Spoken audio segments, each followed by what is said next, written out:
Good morning. What is up? Well, we had a decent day in sales yesterday.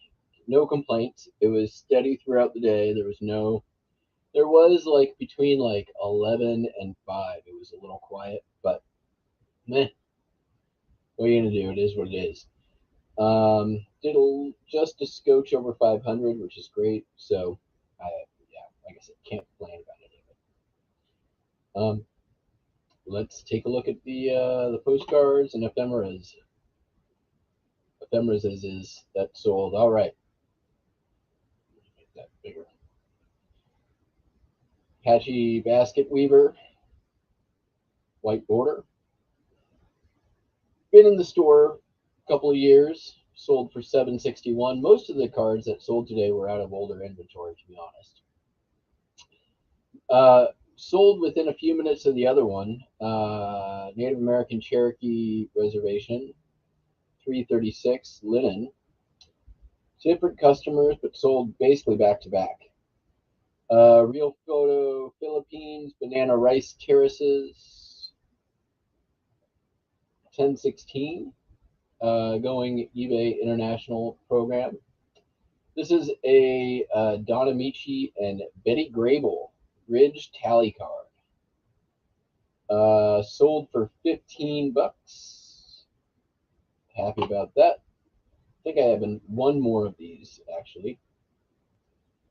We've got 1954 Shell Oil Seasoned Greetings Christmas ink blotter. Got the calendar right on there, and nobody's even blotted any ink off of it. Pretty cool. 15 bucks on that. Real photo Hearth Lake Lodge, Cook City Highway, Montana. Sold for 17 and change. This has been in the store for a few years. Electric powerhouse and dam on the Dan River, South Boston, Virginia. For the first year this was listed, I think I had this up as Massachusetts, which is not Massachusetts, it's Virginia. South Boston is not Boston. It's also got a giant crease down the middle, so there's that. Still sold for that amount, $23.76. So nice sale for a damaged card. Corner of Tomahawk and Wisconsin Avenue in Tomahawk, Wisconsin. We got an old jalopy here. Big tree in the middle, so you can't actually see down the street. Been in the store a little over a year now. 1345. Huckleberry Time in the North Cascades, Washington State. Sierra Club postcard, $3.55. Listed.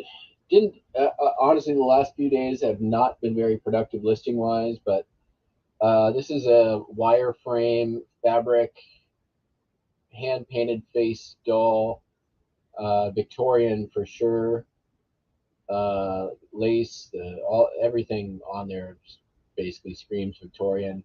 That came from I got it for free at the end of the rummage sale. It was in like a cool wood shadow box that I'm going to repurpose. So I listed that up at 35 bucks, and we'll just see what happens. And then started into some of the sewing patterns I picked up last November. They spent enough time airing out, so just starting to get to work on those. And I'm using that same background removal method. It ain't perfect. You can see she's got a little missing spot on her leg there, but I think that they really stand out compared to a bunch of photos that look more or less like that. Getting the background remover, I think, really looks awesome on those. So they're a lot of vintage 50s and 60s patterns. I'm kind of alternating listing live and then scheduling out while I'm gone. So patterns I'm just starting to get going on these, but just kind of give you a quick little look at those. So that's that. Let's get some stuff shipped. Shouldn't be too bad today. Nothing terribly complicated except for another of these lanterns, which once again I'm unprepared with the box for, but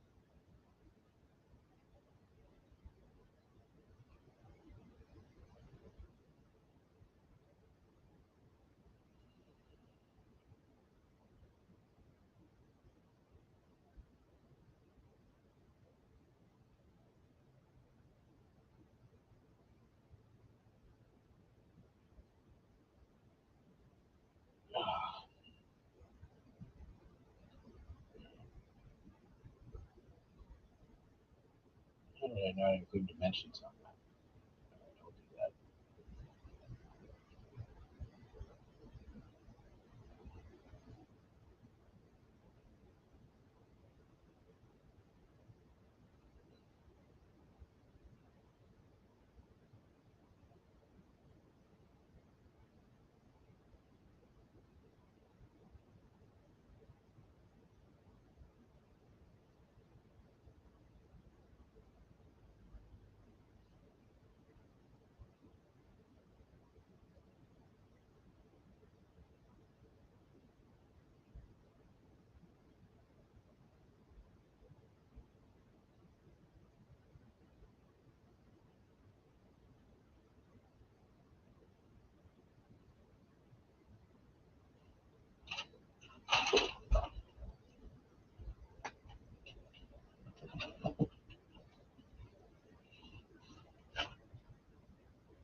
Did get some burly ass cardboard from the UPS store for free. That was pretty nice. I'm gonna shred that box now. That was good.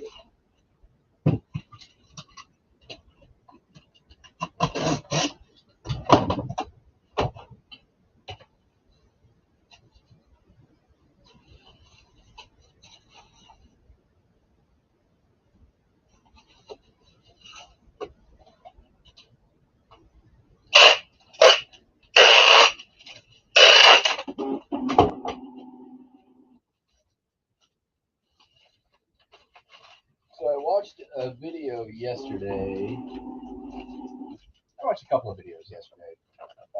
I haven't been consuming a lot of like YouTube reseller content.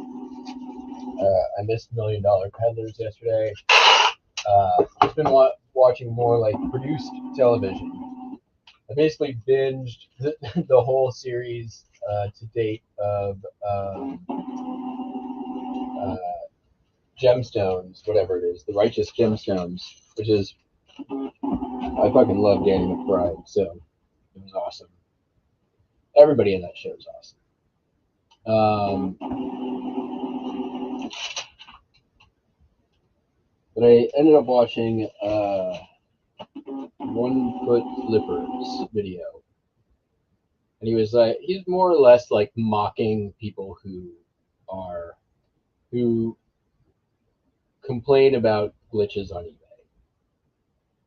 eBay. Kind of, I feel, presenting a very myopic point of view that can be dangerous, and I don't think really applies to people who deal a lot in, collectibles or ephemera, but a lot of broad brushstrokes painting large groups of people with the same brush, which, I think is rather dangerous, to be honest. Generally, I like his content, but his response to people complaining about glitches was that, oh, they're all, the problem is actually all their prices are too high.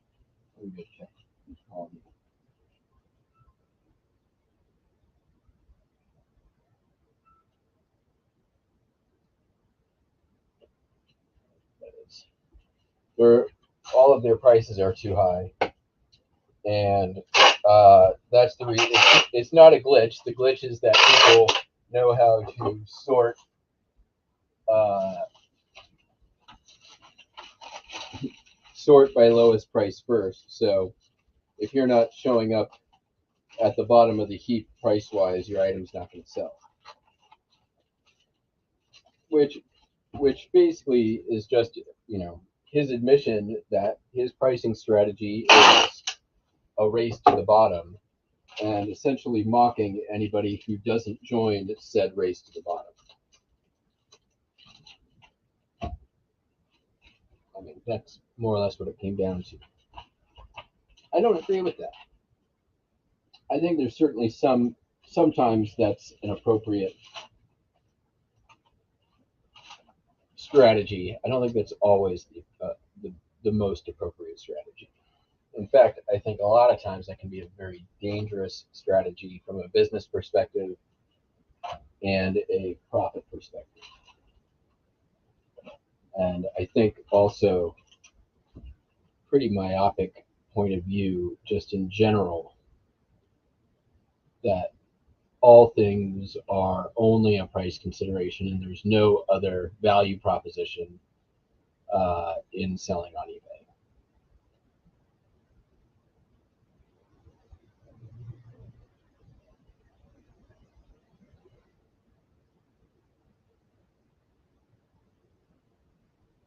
Yeah, very absolute about what he says.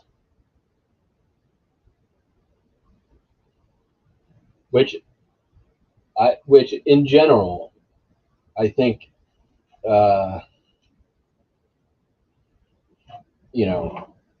that can be very, lacking the ability to view other perspectives or understand other strategies does not really make for a good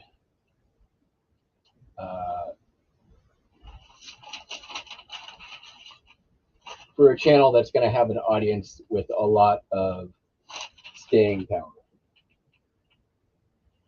At the end of the day, because, well, one, that strategy is not going to work for every item, for everyone, for every seller.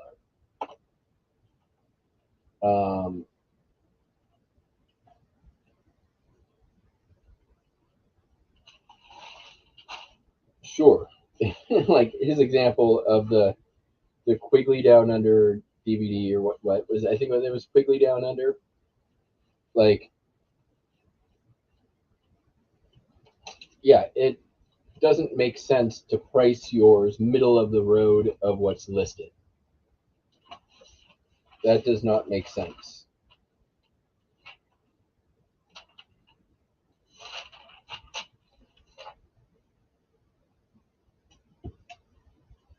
For something like that,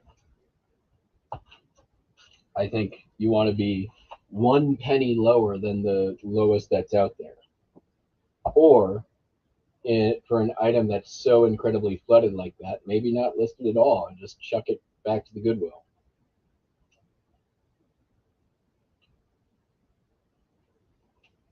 Just saying.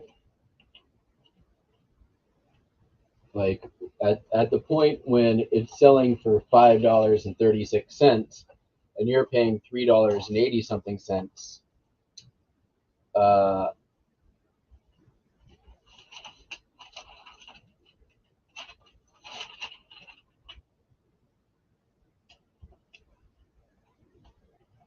it's kind of like, why bother? Although DVDs were so easy to list, like, as long as you're not losing money,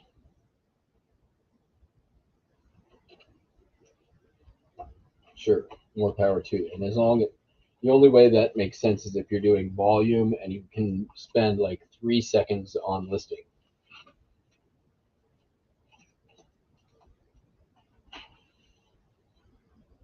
But there are items like the other end of the spectrum is is auction professor, who is all about perceived value, right? But you can even take that too far, right? Like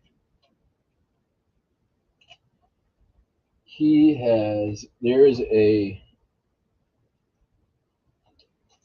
postcard that he has listed. I remember comping, running across it in comps, that he had for like $27, and I'm like, there is. I've got three of this card. I've I've run across it two or three times. There are 10 of them listed. Like, there's no perceived value here.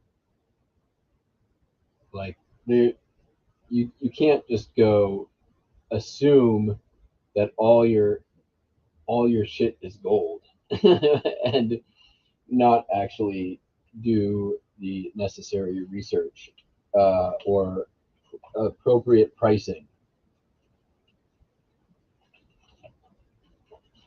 And I think that what you sort of have there is a tale of two ends of a very myopic pricing perspective that at the end of the day can be helpful, but can also be very dangerous if you are uh, not tempering it somehow.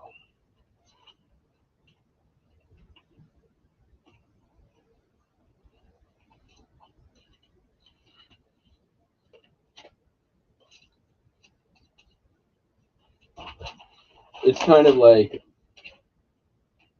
the people who say, I'm only going to list the best stuff on eBay. It's like, okay, well, what happens to the rest of it? It seems like you're throwing a lot of money out the window. And then versus the other end of that spectrum, which is like boring reseller life, which is I'm going to list every single thing on eBay. Like, okay, it seems extreme, but all right. I don't know. I'm just spitballing here, talking out my ass.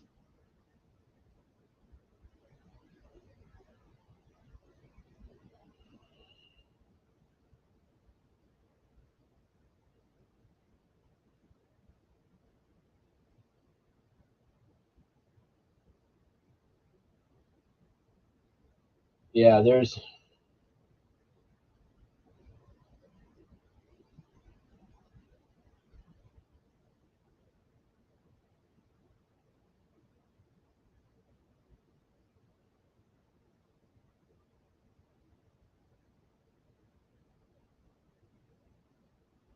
right.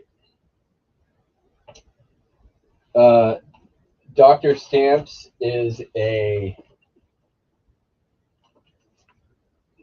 that whole Dr. Stamps thing. I think is really a good argument against what 1 Foot Flipper is is saying, right? Because I have sold a great many cards that I've seen Dr. Stamp selling uh, at much higher prices than Dr. Stamp sold them for. Like, I when I see those comps, I just ignore them.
Can you hear me now?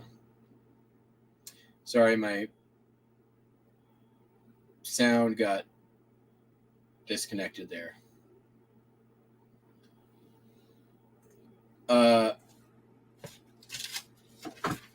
What I was saying. What was I saying?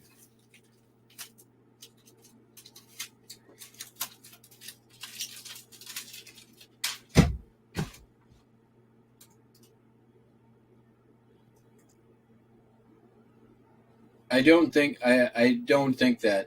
I think more often than not, a race to the bottom in terms of price is unwise.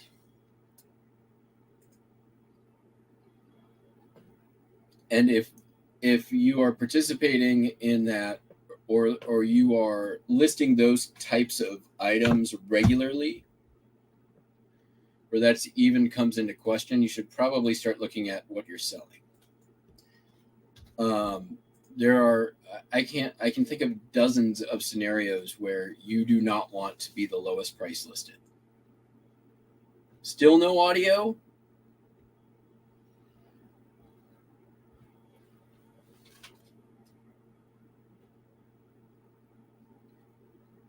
Can you hear me?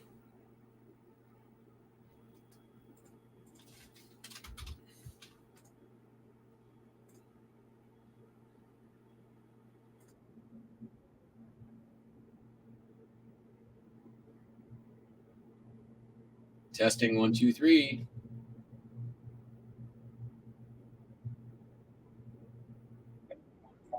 You can hear me.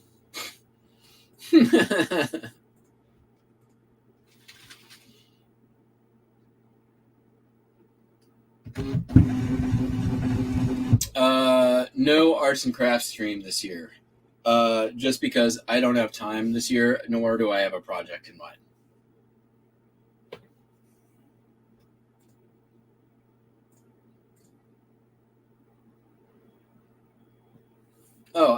So I just think that it's important to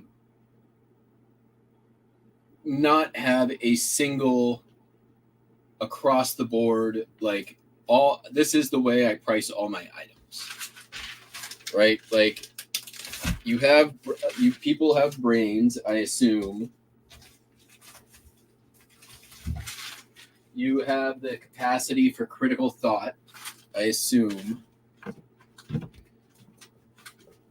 And if you're honestly regularly listing something where you have to, like, the only way that you're going to sell something is that it's that you're the lowest price, then you're probably sourcing and listing the wrong shit.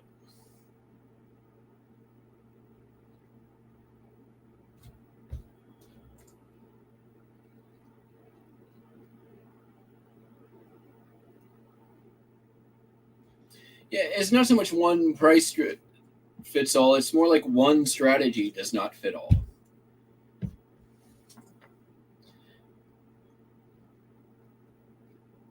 And I get turned off by anybody who,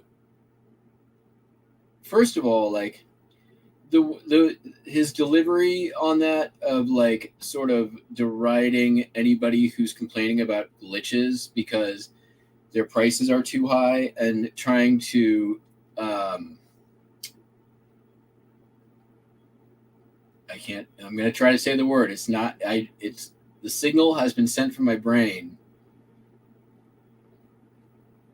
but it's not going to come out right. Conflagrate. Is that right?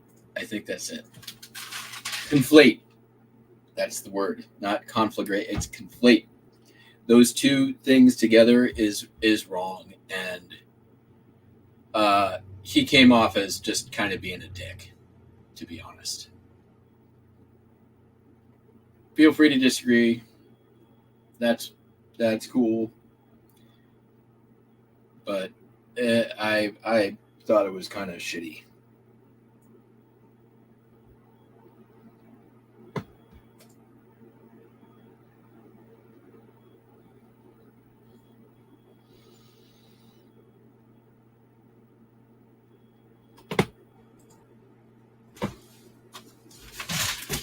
like the message that he was trying to send, there are far more effective ways of sending that message, right?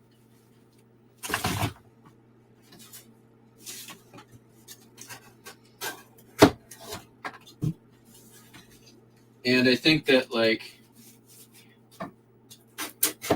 I think the message he was trying to send was, hey,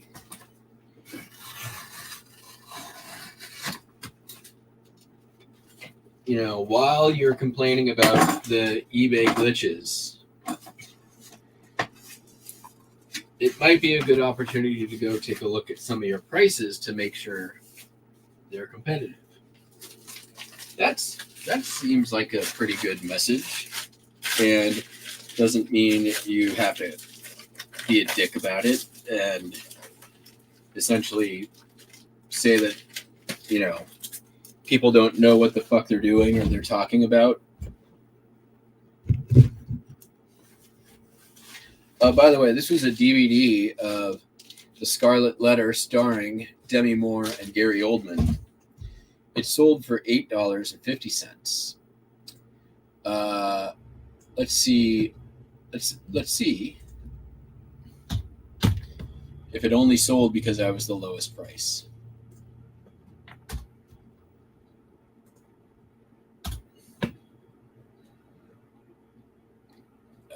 New.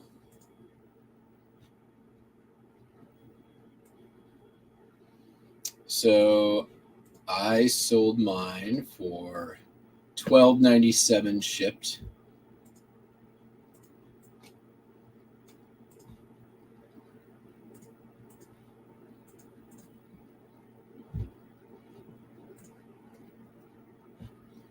And let's see here. New only. Lowest first.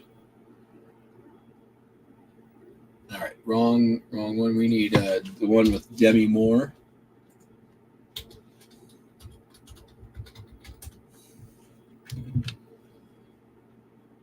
Brand new.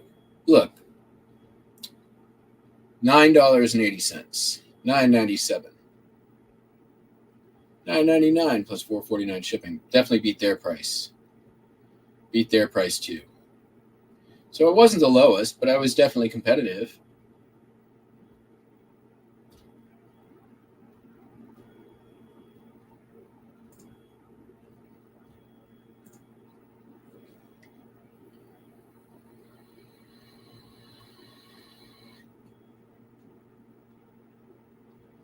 Right? Exactly. Well said, Fart Sack Jack. Very well said.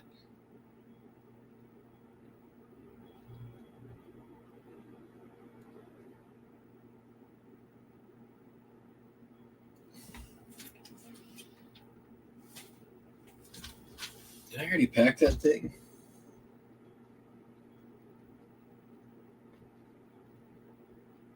Yes. Okay.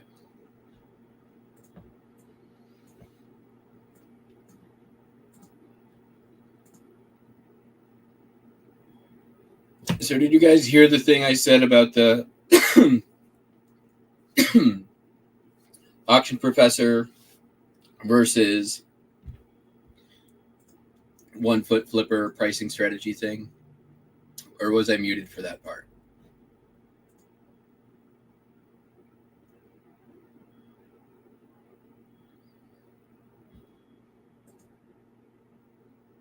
Yes. Okay, so what I was saying was on the spectrum. So auction professor is the other end of the spectrum, where everything that he prices, admittedly, is like 3x what he thinks he's going to get for it. Which, blah blah blah, perceived value, whatever. Which I think that's a fallacy too. So, you have race to the bottom and then this like quote unquote perceived value on two different ends of the spectrum, right? I price my shit ridiculously high because it makes it seem like it's worth more, supposedly.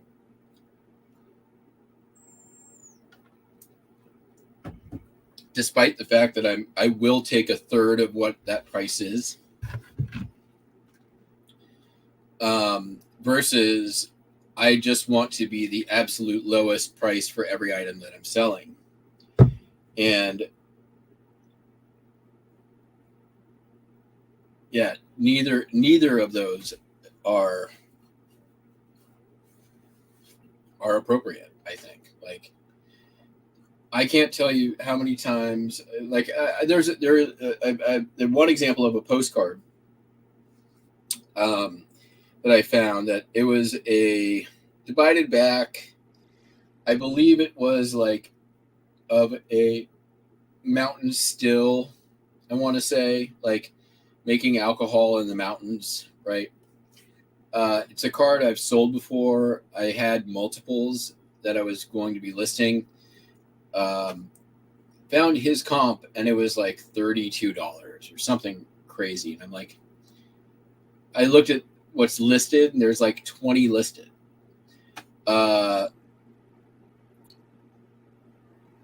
And maybe 3, 4, 5 sold.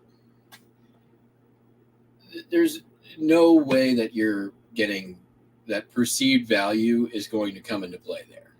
You are then, I think, dealing with a commodity item, and then go look at what they sell for. Next up, these Elvis Presley Matchbox cars. These actually came in the original shipping container, so I priced these up a little bit, $20. Is what they sold for. That came from the Elvis Hall. Let's see, 10 ounces. I don't think I really need to do much protection. They're a box and a box and a box and a box. Fit right there. Sure as shit will. It's going to be about what I thought it was. What's the...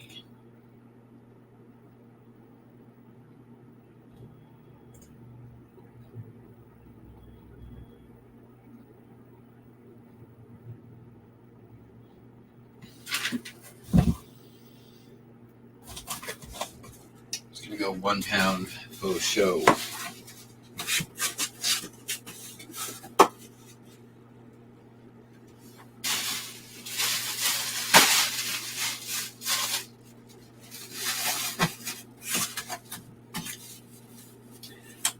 I just don't like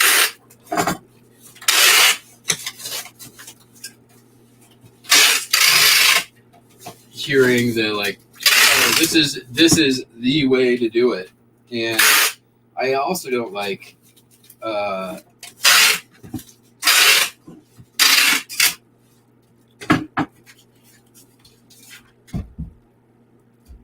trying to troll people who legitimately are having problems with their selling platform.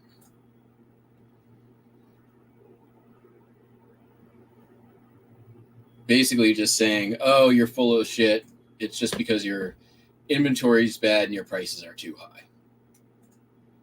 That's a really, like, A, petty, B, shitty, C, dickish, and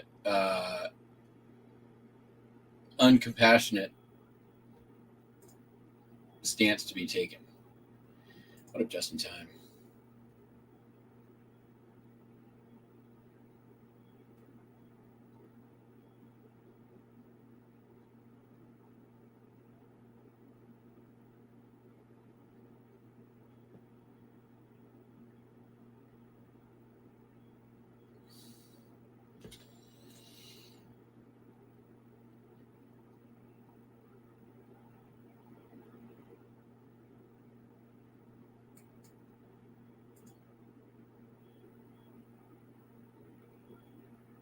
Yeah, I'm not saying that it.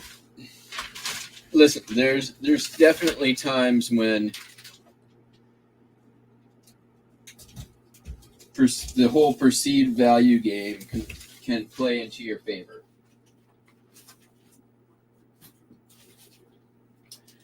I think perfect example was that Maxfield Parrish print that I sold. I priced it $100 more than any of the other ones that I've ever sold. It was in great conditions. There were others listed, and it sold in under 24 hours.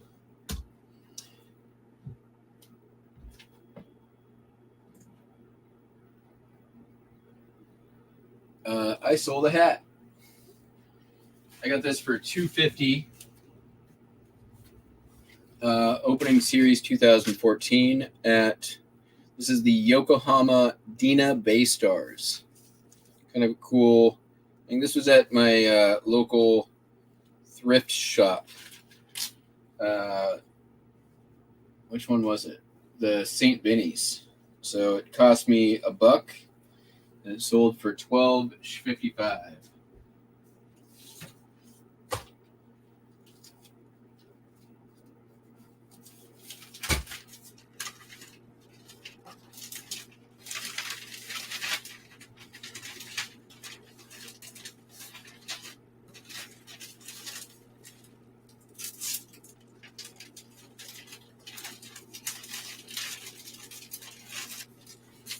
And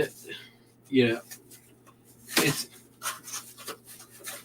the 1-foot flipper. He's not the only one who takes that sort of stance against people who complain about glitches and whatever, like platform problems, hashtag platform problems. I don't think it's fair to, like, for anybody to try to delegitimize the people who are having those issues when it's pretty evident by, when you have a lot of people saying, hey, there's issues, there's probably issues, right? And these aren't noobs. These aren't people who, don't have experience selling online. A lot of these are people who have a lot of experience selling online, are online most of the day working their stores. So, to delegitimize those people really is, or try to, is just being a dick.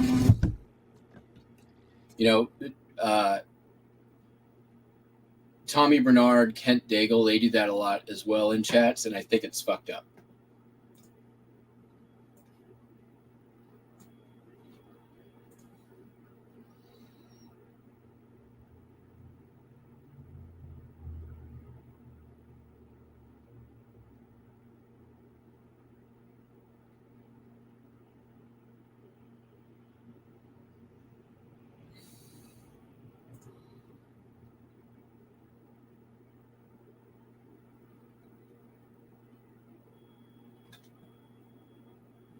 Yeah, you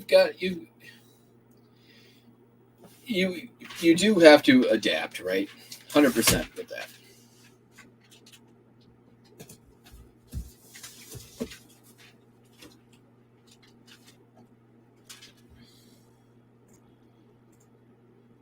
Like, you can't, if what you're doing is not working and you're unwilling to change, like, there at some point it's going to go beyond glitches, and then it's just you.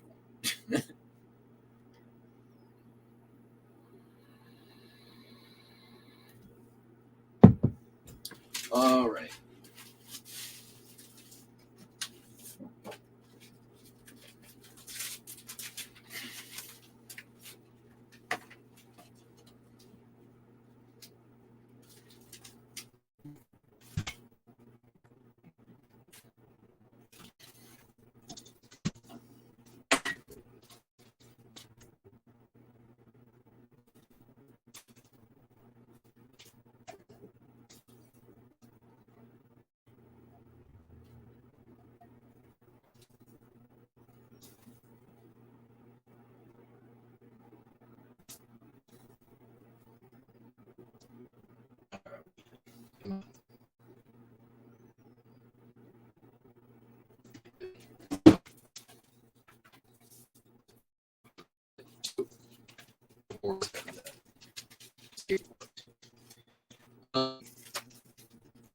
And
damn it.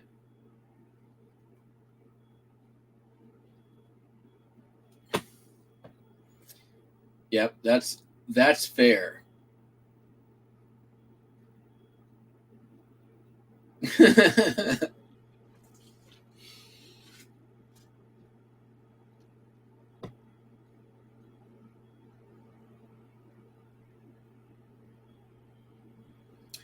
I mean, so the glitches largely have been related to some on the app, yes, but it's definitely better it is better this week than it was last week. Just getting it's not you, it's us error. We've looked everywhere error. Page load times being crazy. Yeah.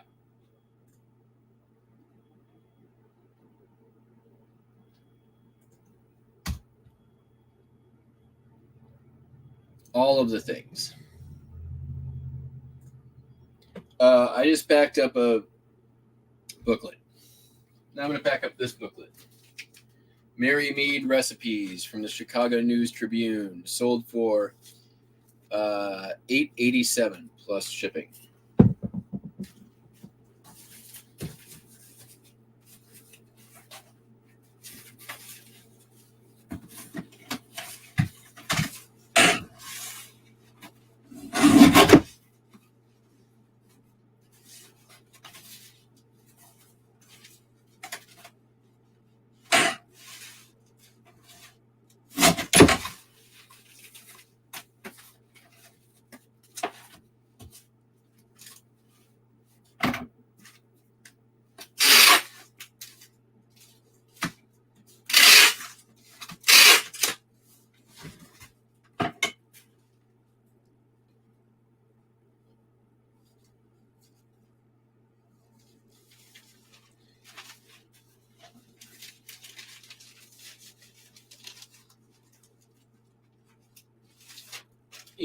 The other thing is I think that you have to be able to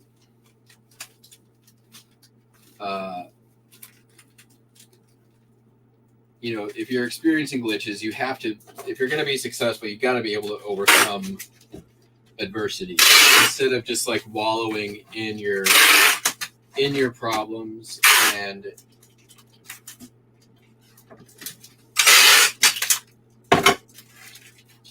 pointing the finger. I don't ever think that well, sales are low, so I'm not going to list today. Sales are low, I don't feel like listing today. Well,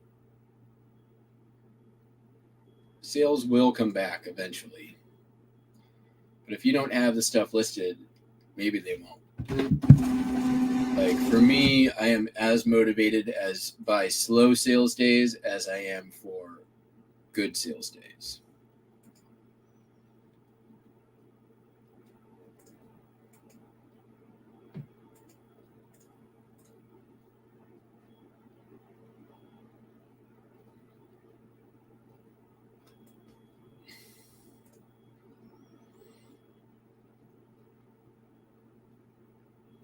Right?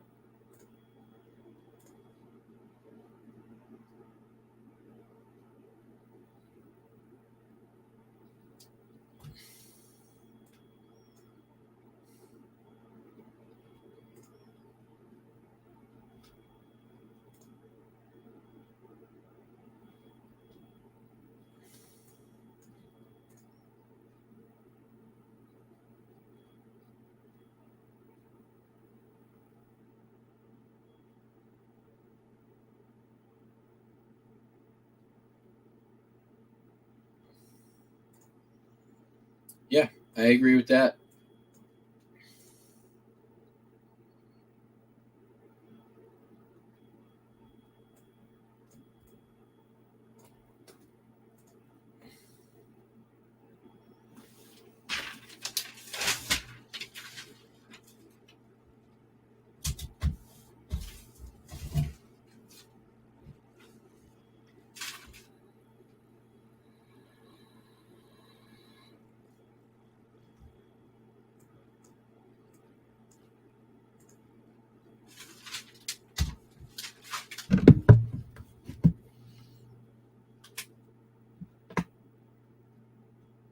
All right, next up. Only a few left. This here pin back button. It's a Patriotic Irish pinback button with the ribbon on it. With the ribbon. I don't know how old it is. I think relatively old. It does have the pointer sticking out from behind it. Crackies. Sold for $9.31.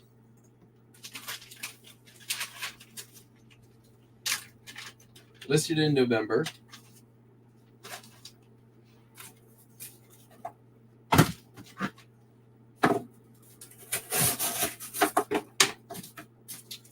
So I think another thing is like, something like this. I don't need to be the lowest person. Like,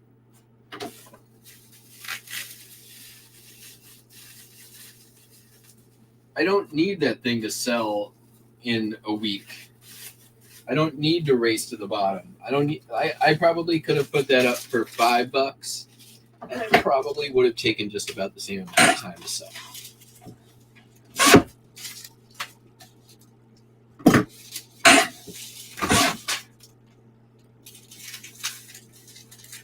I don't know about probably, but it very well could have.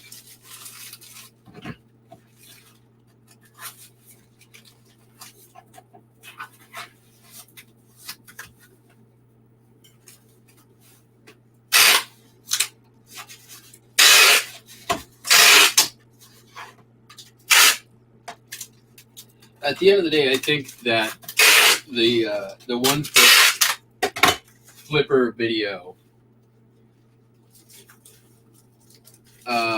and for that matter, there are other YouTubers who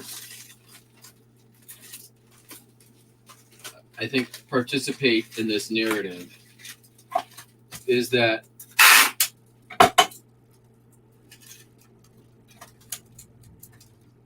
shoppers only shop on price, which I 1,000,000% disagree with that. If that were true, why do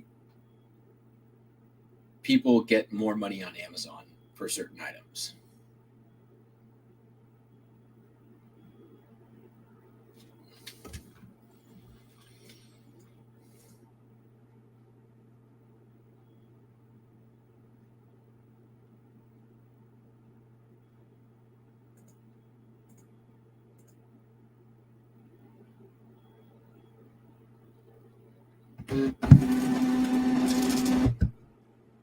I mean, you got to provide your own motivation. If you can't provide your own motivation, this probably is not the business to be in.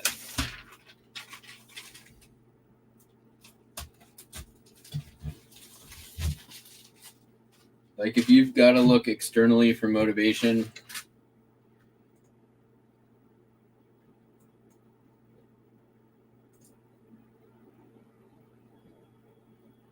I think this becomes a much harder job.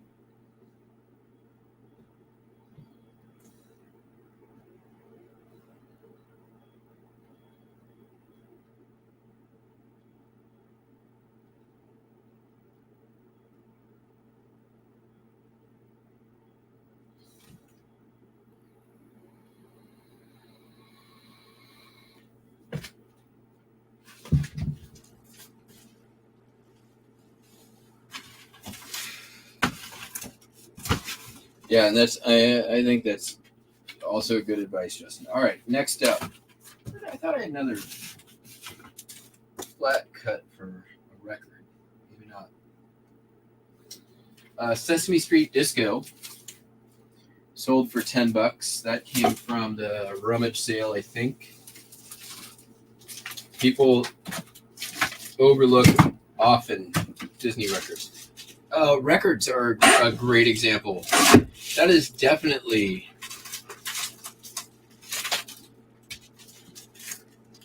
there are so many factors in record sales that are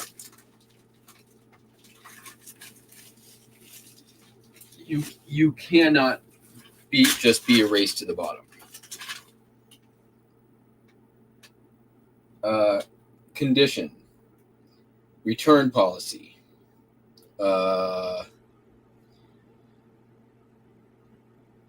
price has to do with it, cover condition, record condition. You're like customers, you might have somebody who's only after a particular record for the cover. Very true. You might have a customer who's only after it for the music that's recorded on the record. Very true. You might have somebody who's just simply looking to upgrade a copy from a crappy one that they have. Yeah, that's possible too. Somebody who might just be buying something as a gift or as presents. They might be a little bit more price conscious. There's a lot of, it's like what we talked about yesterday, understanding the motivation of your buyers. There's a lot of different motivations for record buyers. And, it's a collectible like anything else. So, you've got to have a good understanding of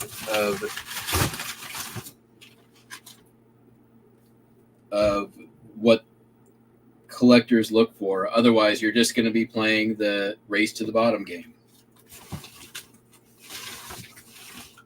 Which, if you want to be if you want to play the race to the bottom game, more power to you. There's nothing wrong with that. But don't try to tell me that it is the only way or even the best way.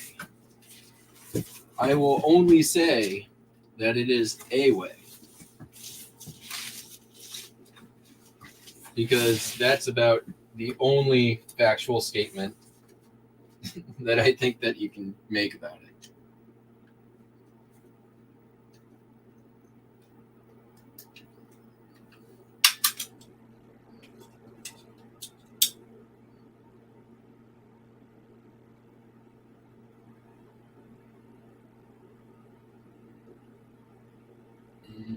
I'm pretty sure.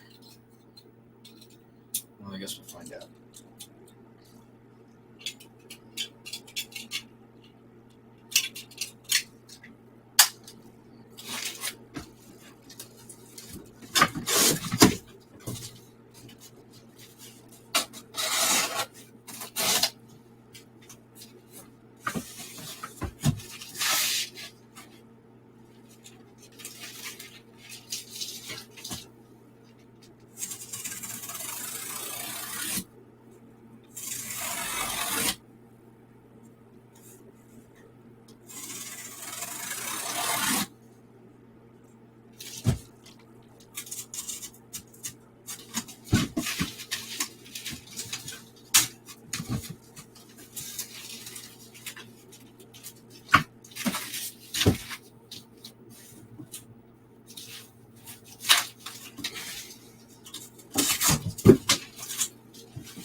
And,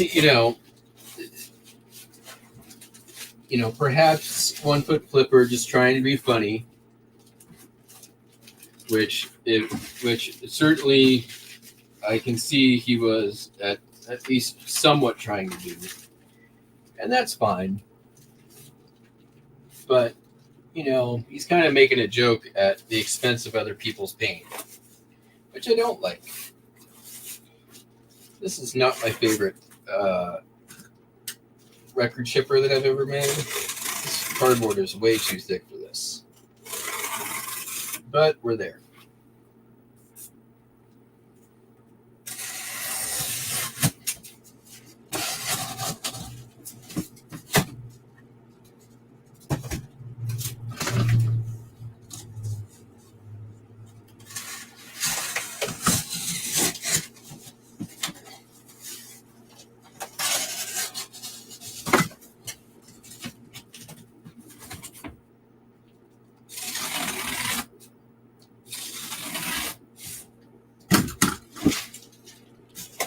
is going to be the most goddamn protected Mickey Mouse record. There we go. All right. Choppy chop. I'm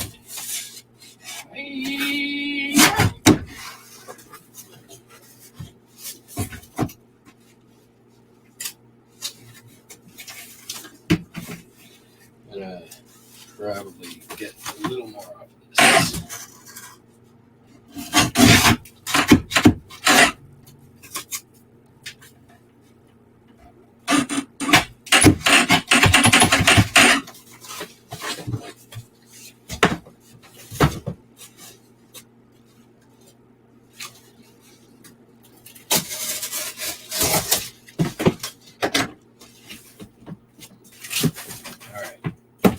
Taper up.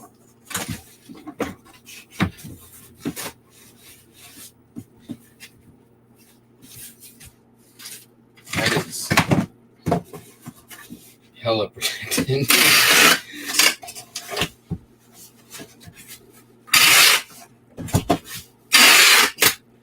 That is a bulletproof Mickey Mouse record ship.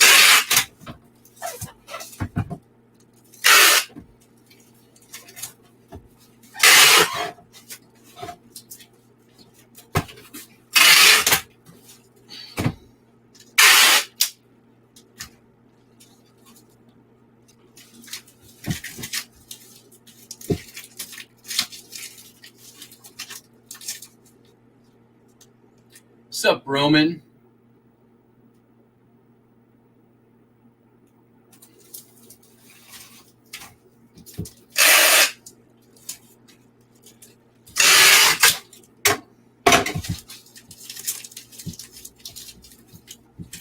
I'm surprised you tuned in here for all the controversial stuff I talk about.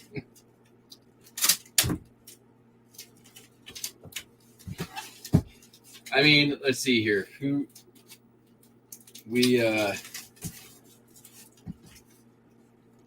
tagged everyone from auction professor to boring reseller life to 1 foot flipper on this episode. You missed it all. You should go back and watch.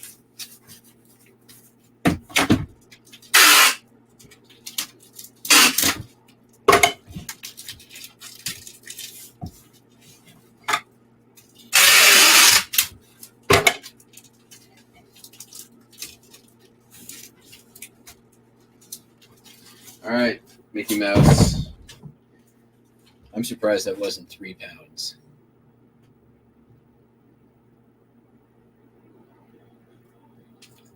Are you joking? I watched your whole other stream. I don't only watch. I don't watch only big YouTubers. I watch many small YouTubers. I am a small YouTuber.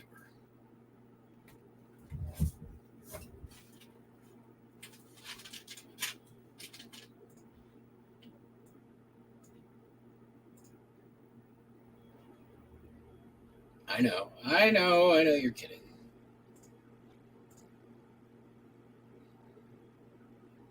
I watch Just in Time Flipping, and I don't think there's a smaller YouTuber out there. Sorry, I'm just kidding, Justin.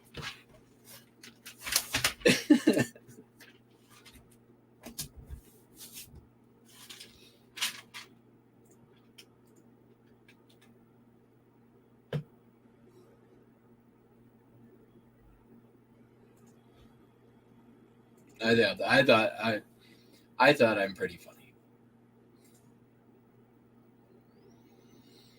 All right, the last thing to sell is that Dietz lantern over, sold for $40.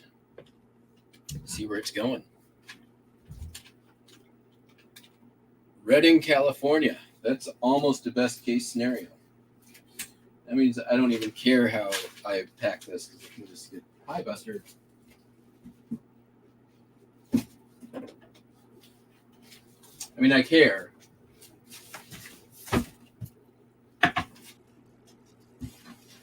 That's going to work right there.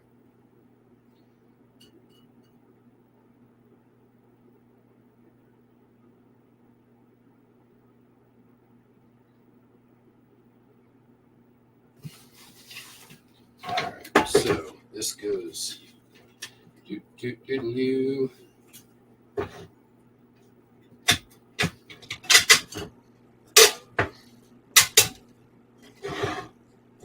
that, right? Oh, wait, no. There we go. Give that a quick little wash down. This thing I'm not too worried about.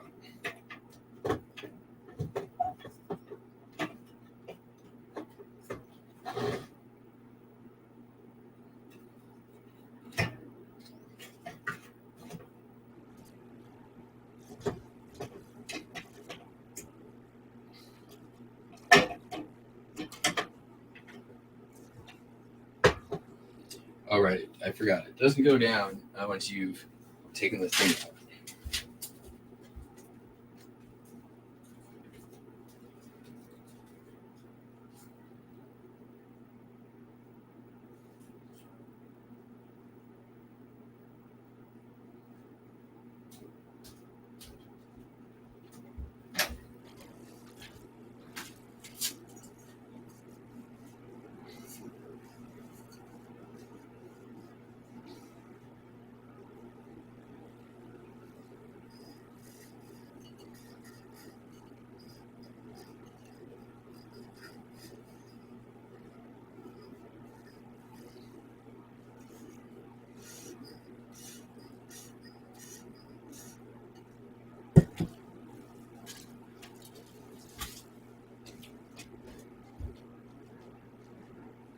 All right.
It seems like overkill.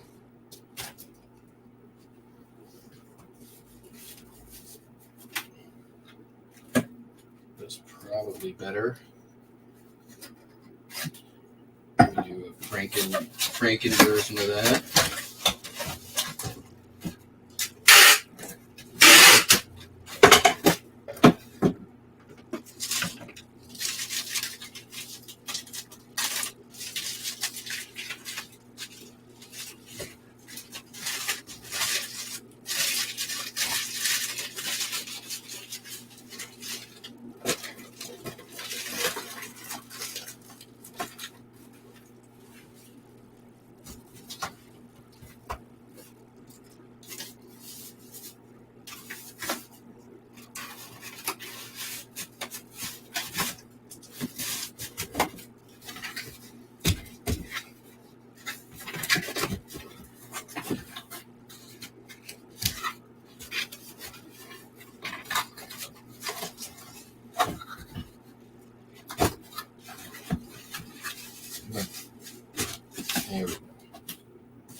There we go. Patty.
Okay.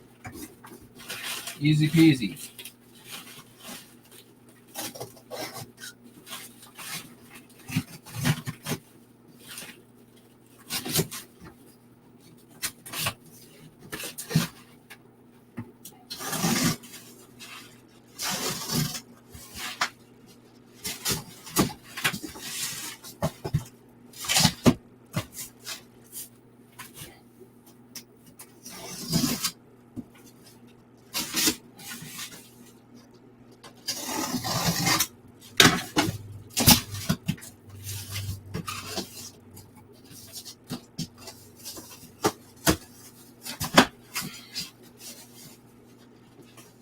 Where did I even get this box?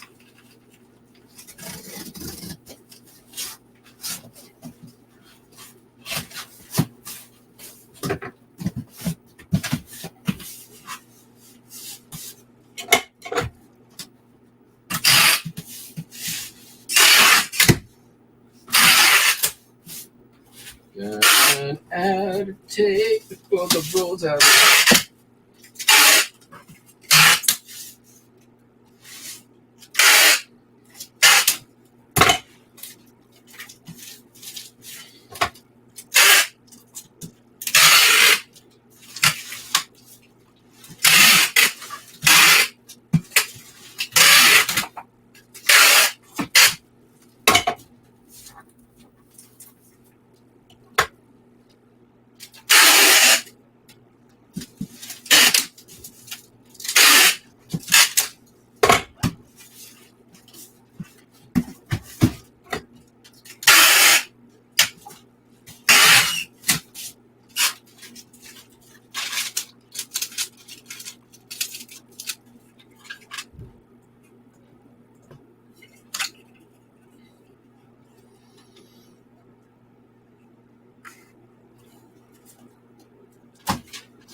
Ah, crap.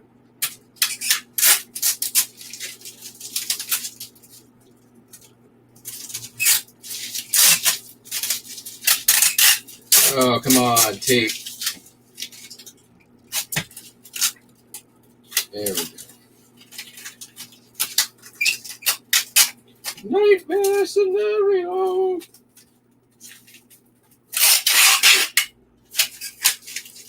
Tape glit.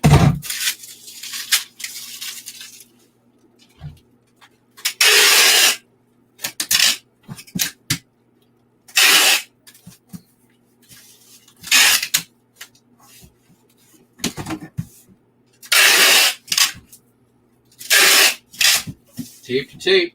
Always tape to tape.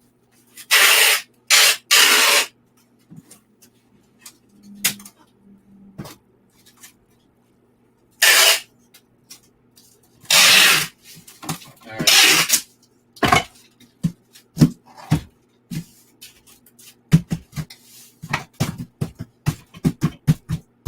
I think we're good.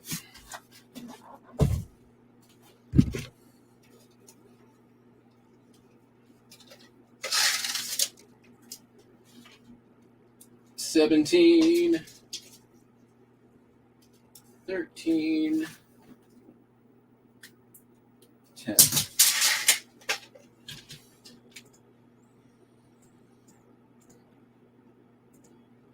We're a little bit over what we thought we were going to be.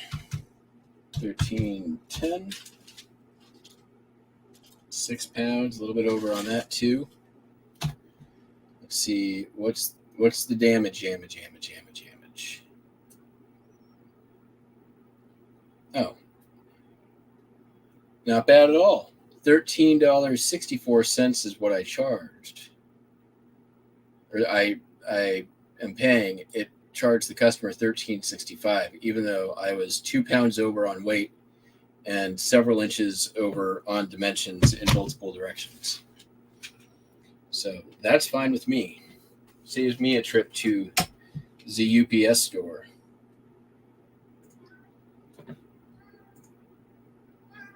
Yes, Buster, would you like to say hello to the peeps?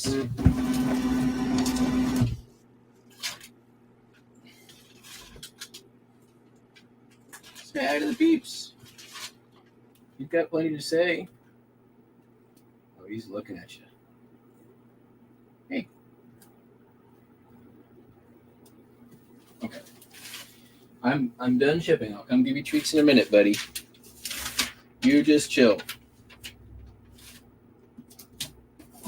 Just chill for a minute. I'll be right there. All right, let me just double check here, make sure all the things are gone. The queue is clear. And an offer. No, I already said no to your. We're going to counter offer. Make a counter offer.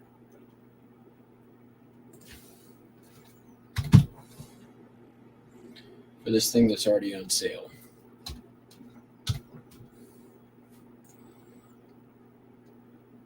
All right. Well, the good news is I don't have to go to the UPS store. All right, folks, that's going to be it for me today. We'll be back tomorrow, assuming something sells. Right now, there's nothing for sure shipping. So until then, hope you all have a great day. Don't be a dick. Glitches are real sometimes. Not always, but sometimes they are. And don't be a dick to people who are having problems with glitches. We'll catch you on the flippy flop. Peace out. Bye.